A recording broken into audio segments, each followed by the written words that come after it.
Hello everyone. Today I will talk about English language situation of language policy in Mongolia. In this article, we discussed English language situation of language policy in Mongolian education sector, case of Mongolian National University of Education.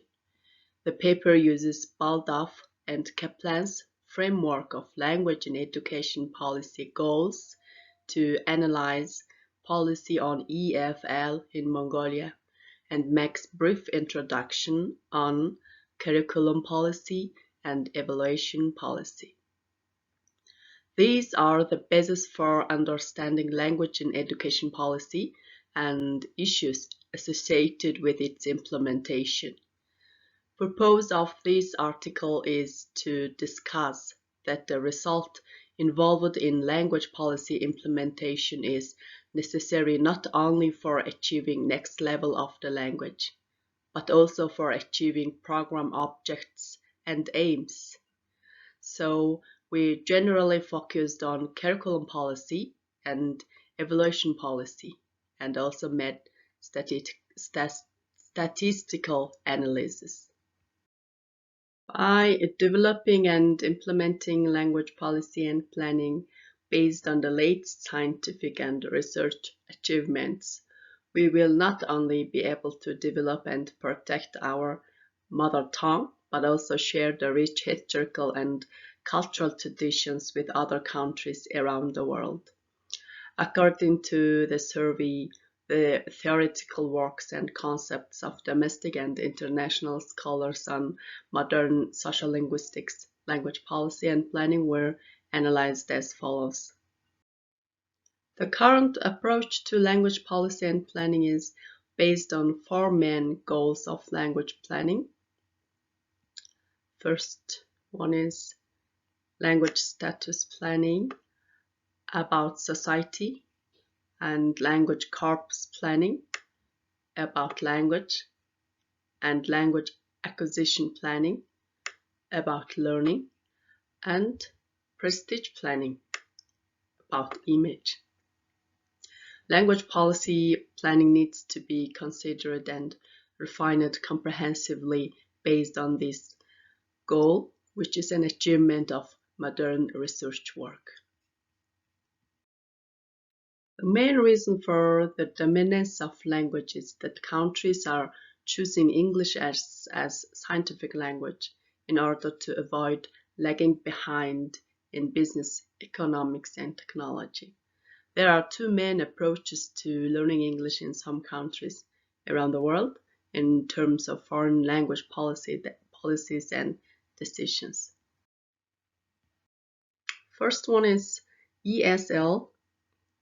English as a second language is studied as a second language by people living and working in English-speaking countries. Second one is EFL. English as a foreign language refers to people living and working in a language other than English. Xu Dinfang distinguished difference from foreign language and second language according to language environment, language input, and affective factors which influence the learning process and so on. Therefore, EFL means learning English in non-English speaking countries, while ESL means English as a second language, which has the same or even more important status as mother tongue. In our country, the approach of studying English as a foreign language is the most appropriate, but it is still unclear in which evaluation policy and curriculum policy is.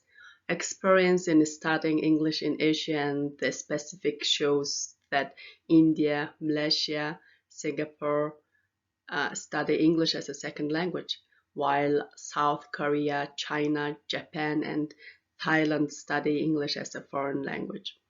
Thus, as a foreign language, English is studied at high level in universities and turned into a scientific language. It has also developed a new model for dual majors called Profession plus English.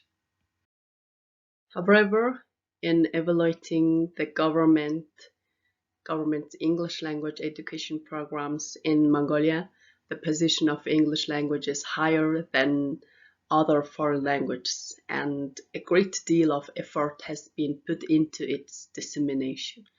Most of these funds will be used to provide English language training, learning environments, and teaching staff in secondary schools.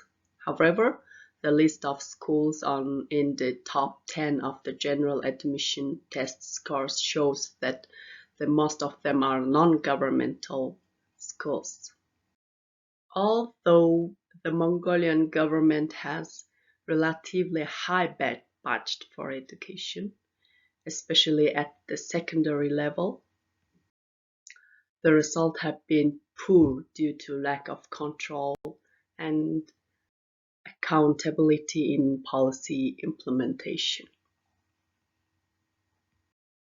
Schools and universities evaluate the outcome of the training by Common European Framework of Reference for Language (CEFR) on the basis of international standardized language assessments.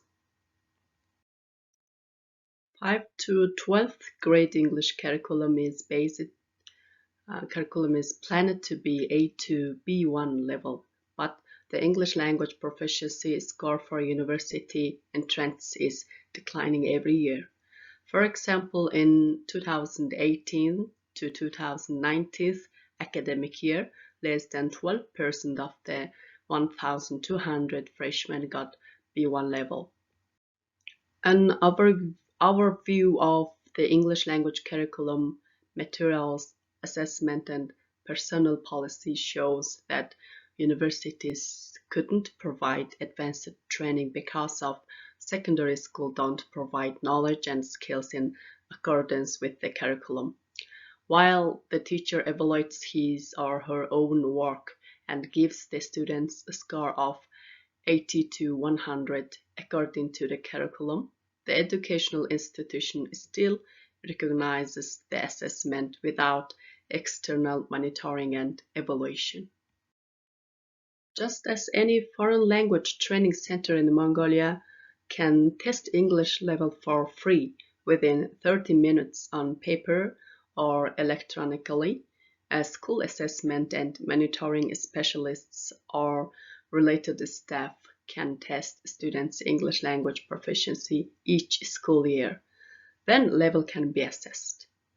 This recommendation can be used to check the performance of English teachers in secondary schools. In other words, 15 to 12% of all students have reached B1 level. The teacher is considered to have worked effectively. Then teachers who are not achieving the results should improve their teaching methods. Instead, teachers who provide effective training should be rewarded, and their teaching methods should be disseminated and promoted. Thus, if the evaluation policy becomes controlled and accountable, the implementation of the policy will achieve real result. While it's possible to evaluate the actual result of English language teaching based on internationally standardized test scores, it's also possible to assess the result of other science subjects. This is PISA, Program for International Student Assessment. For example, a child in any country in the world can think of a math problem if he or she understands the instructions. In other words, although the language of instruction is not English, it is worthwhile to study the experience of China, Japan, and Korea, which is leading this test. Although it has been 30 years since English was introduced in secondary and tertiary education in 1990s, the use of foreign language hasn't yet been defined or legalized.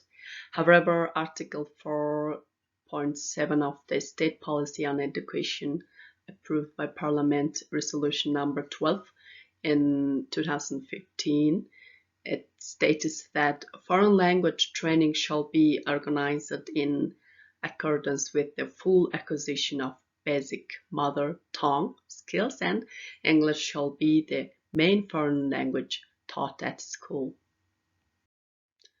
This suggests that mother tongue education is a priority, with English being chosen as the primary foreign language out of many foreign languages.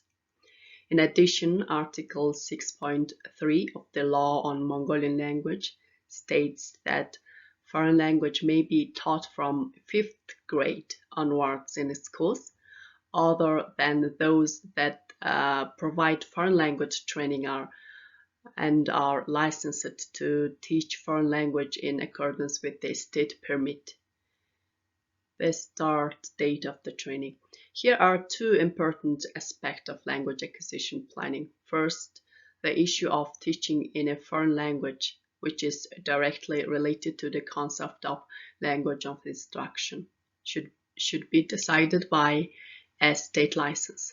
And the second should decide at what age and in what grade it is best to start teaching a foreign language in Mongolia.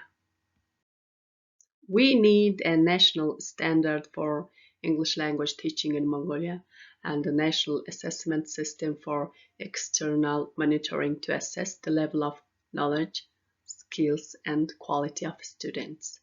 Therefore, the need to improve the content and methodology of training and to develop a unified national standard is one of the urgent issues. As for curriculum policy, high school English language course is the basis of university English language course, and it is necessary to coordinate the course with continuity. As for evaluation policy, in order to prepare students for B1 level, it is necessary to have a teacher with higher knowledge than B1 level. It is also possible to change the system in which the teacher evaluates his or her own work and to measure the performance of the teacher by how well the English level of all students has improved each school year. As a result, teachers and students will work together to achieve real results. In other words, the teacher will be able to learn from other teachers who are constantly evolving in the workplace and successfully improving the level of their students, and then an outcome-based learning policy will be implemented immediately. Thank you for your attention.